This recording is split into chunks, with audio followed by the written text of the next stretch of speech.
them by the government? Well, I don't know where the Cabinet Secretary, Honorable Hassan Joho, gets the time to even insult Kenyans on social media.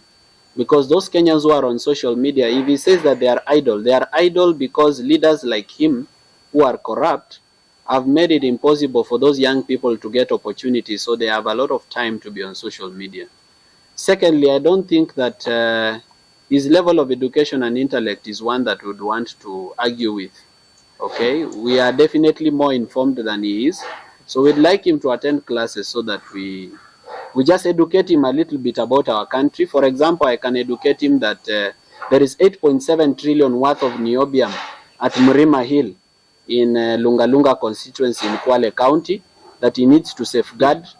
There is money that is supposed to be remitted to the Kenyan government by Base Titanium, which has been doing mining operations in Kwale County and is winding up its operations this year. There is gold in Transmara constituency. There is even gold in Western Province. There is oil in Turkana. I believe his plate is full. Where he gets the time to do these kind of things is what I do not know. I believe he has a lot in terms of safeguarding our natural resources and not participating in corruption or in online social media skits with young people who are unemployed because of corrupt leaders like himself. So it will be unworthy of the Inject Party to engage with Ali Hassan Joho. We are a national party. Him is only a kingpin of some area in the coast of people, actually few people who believe in him. So we believe that even if we went to an election with Ali Hassan Joho, he would not garner a quarter of what we would garner in that election. So in this interview, it's completely worthless to have him as a conversation. He is just in the cabinet because he belonged to ODM and ODM was bought into the coalition government. If ODM was not bought into the coalition government, he would probably be still doing the same social media that he is insulting people for.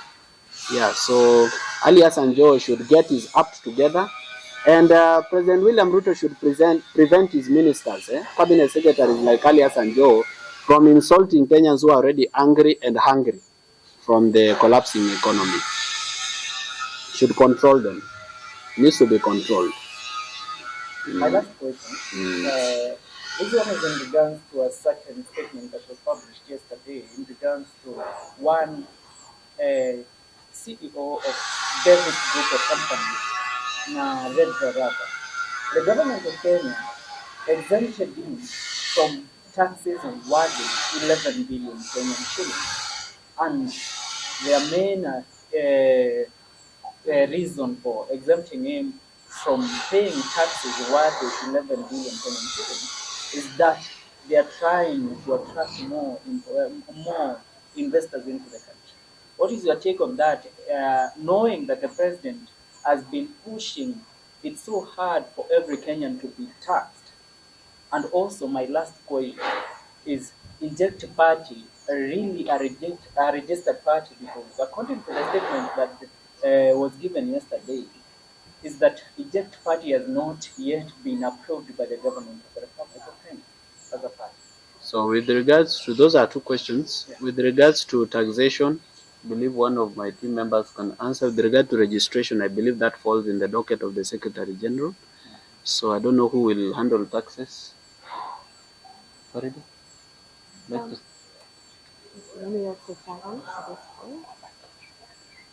You can come closer to them. Oh, okay. Oh, she can.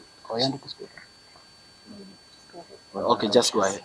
Okay, now with regards to, let's start with the party registration first of all. So party registration in Kenya, it's a process. It's not a one-day event. So you first start with the name reservation, then you reserve the symbol, you reserve your slogans, you reserve your party colors. So Inject Party, where it is right now, is at the registration of the symbols, colors, and slogans. The next, and those have been approved by the Registrar of Political Parties. The next process will now be to upload our constitution and certain party documentation, together with the list of the founders and all that. And once that is complete, we will now proceed now to get a provisional certificate. Once you get a provisional certificate, we now start the recruitment drive for all Kenyans, go county by county, registering people into our political party. And then finally, we will now get our final registration certificate. So it's a process. We can't complete. There's no political party in Kenya that has ever been registered within a month. It's practically impossible. We are in the process of registering the party, but we have the name reservation, the party slogans, the party colors, and the party symbol all reserved. Yes. With regards to Taxation? On the question on taxation, this is what we would say.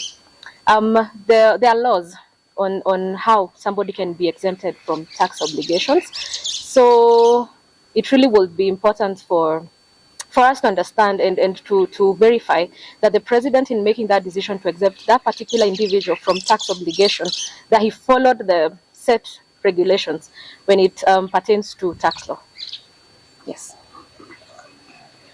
And it actually speaks volumes. Exempting taxes for billionaires while increasing taxes for ordinary Kenyans, that tells you that this is a government that doesn't care at all about the ordinary monanchi.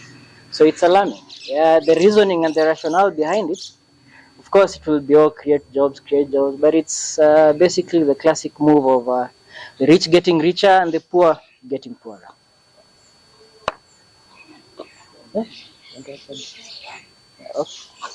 Actually, let me just on the same point about the taxation.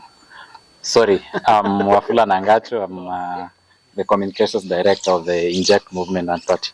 So to add on the taxation issue, actually that's the exact definition of state capture, where individuals are using their own connections and links to influence policies, because that is a policy that they are trying to sneak in through KRA, so that they can exempt a particular person to have an effect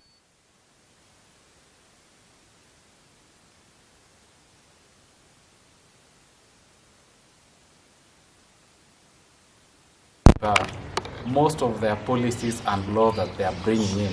They are laws that are making someone somewhere a billionaire.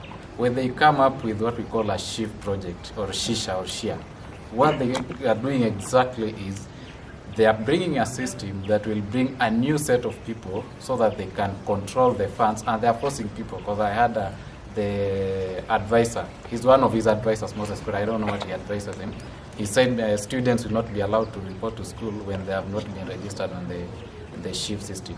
So what exactly they are doing, they are trying to use the parliament and the executive to bring laws so that they can make money for themselves. When the president pushes for a policy like the new funding model, he's trying to push people to make education very expensive for the public universities, and at the same time he's building a very big university at the US in Gisho or Eldoret, and that is where he wants to do it, because we will all study. What he will do, education becomes expensive at Moi University and University of Eldoret, and he makes it cheap at his own university, and people will go there and he'll make money. So it's a very sad state of affairs, and we need to call them out. We need to make sure the policies that come in place, they are favorable to each and every person, not one particular person or one particular group of people. Thank you. More questions? One question from me. You said that the people that held presser yesterday some of them were part of your team. Maybe you can just tell us maybe when last did they participate, and what roles were they playing on your party, and why did they leave? Okay, so I think that one is meant for me. Yeah. Or you will answer? Mr. Mugane will answer for me. Good evening, I can members answer of the press. very well, but you can do. I'm Mugane Mugo. I'm in charge of membership and mobilization, which is an interim position in this party. So, first of all, I want to echo the words of our party leader. Whatever we do in this movement, we do it on voluntary basis. We don't expect payment or reimbursement of whichever kind. So when we have people that have joined the movement and they expect that they will gain some financial, or they expect some financial miracle to happen from us, it is impossible. In fact, some of these people and some of us who are called into those meetings, some of these people have been bought, and the change of lifestyle is evident. I've seen some of them opening new businesses. I've seen some of them with very expensive watches, which is a miracle that cannot happen within a month of someone that was borrowing fare to come here. So For us, we are adamant, we are committed to the cause. We cannot be bought because the freedom of this country is not worth any amount of money. Secondly, I cannot even remember the last time these people came. It's 29 September. It's 29 September. It's a long time ago. It's a scheme they have been scheming behind closed doors to sabotage the movement. But what we tell the government as well is that you can buy a few individuals, but some of us that are committed to this cause, we are ready to defend our democracy. We are ready to fight corruption with whatever it takes. We are worth more than, those hundreds of thousands that are being dished out to our young people. Thank you. There was also a claim by those who are your party members before that the money that Kenyans are contributing towards the civic education is being channeled to Morara's phone numbers, direct personal accounts, and they feel that there's not going to be a proper accountability.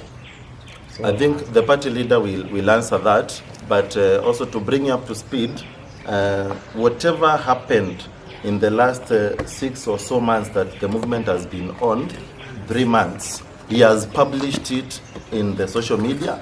You saw the kilometers that we've covered, and actually even the M-Pesas that he has been using, they are prone to scrutiny.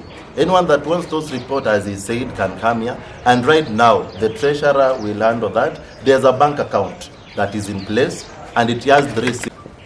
Is that those phone numbers were my numbers before we started doing this.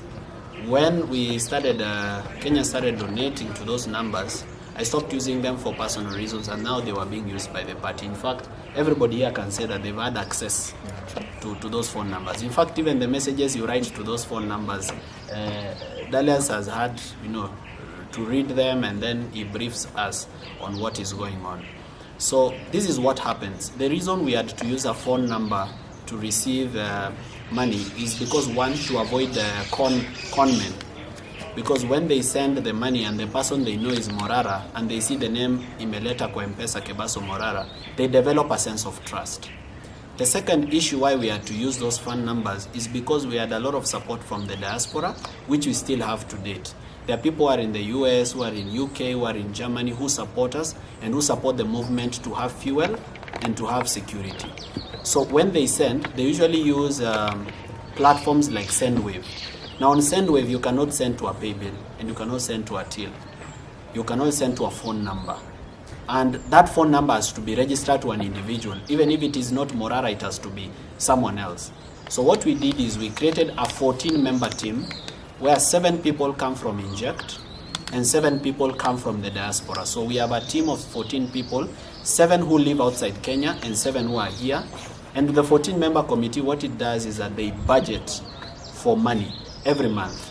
They say, this is what we need. We need to pay watchmen, we need to pay security, we need to pay internet, we need to pay electricity, and we need fuel. We want to do this and this and this civic education in this and this and this place.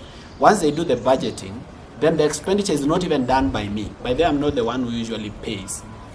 We have our finance director here, Farida. She's the one we call. Even when we are at the petrol station, she's the one we send the till number, then she pays from our kitty. Then all the payments we've ever made, the receipts are there. So what we usually do, every month we usually sit down in the boardroom, we put together the receipt and we create an accountability report. The reason maybe some people feel left out in terms of this accountability is because we are limited. Our hands are tied as regards to how much we can share with you or with the general public. The reason is some of this information is very sensitive and it is critical to our security. For example, where we slept, where we slept and where we paid to sleep is very critical information. Where we fuel, all right, or which car was fueled. Sometimes we leave our own cars here and we borrow cars for security purposes. So for that reason, if we publish all information just because we want to make so and so happy, at the end of the day, we'll be compromising our own security. And that is why whenever I post to request for financial support, I usually say, support us if you can trust us. So we believe that Kenyans still trust us because to this day, regardless of all the propaganda that goes on out there trying to tarnish our names, to this day, there are Kenyans who still believe in us and continue to support us, even today, even this morning, even 1 hour ago, even 20 minutes ago. There are Kenyans who send us 10 bob, 50 bob to support what we do. And we are putting together resources for different programs. For example, we are going to have Vijana Shika ID program, where we are going to encourage the youth to get IDs. We are going to have youth registration program to help the youth to register as, as voters. We are trying to put together a group of friends to come and support us so that we see whether we can have either a music studio or just cameras for shooting, for helping people with the talent to be able to shoot content in this place or even to record music in this place, just as a way of reaching out to the youth and lifting them up with us, because when we go up, we want to go up with them. So we have all these programs we are planning. So sometimes we even have resources in the bank account, but those resources cannot be used because they belong to a certain program and we cannot remove it and put it in fuel. Ni mara nyingi sana hata sisi wenyewe tumetumia fedha zetu sisi wote binafsi. Any Kenyan who is out there, who is watching us today, that feels that they really need this information. This is not information that you can publish on our website or on our social media, because this is information that will be accessed by both our friends and our enemies. Just come here, give us a notice 3 days in advance so that the person who's supposed to give you this information prepares the information for you. Come here, sit down even for 2 hours or 3 hours, go through our records, be satisfied, including you who are in the media sector. You can give us a 3-day notice, you can come, go through our records one by one, see what we received, how we spent it, what we did with it, be satisfied. At least that way, we will know who accessed our information, so that if we see is out there, tutajua so and so and so and so and so and so are the ones that have accessed this kind of information. I hope you understand. Asanteni sana. Sorry?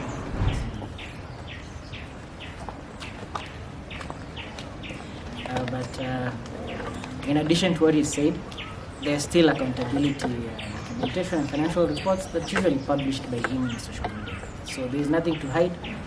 We are an open and accountable movement that is really strong on integrity, transparency, and accountability. Any other?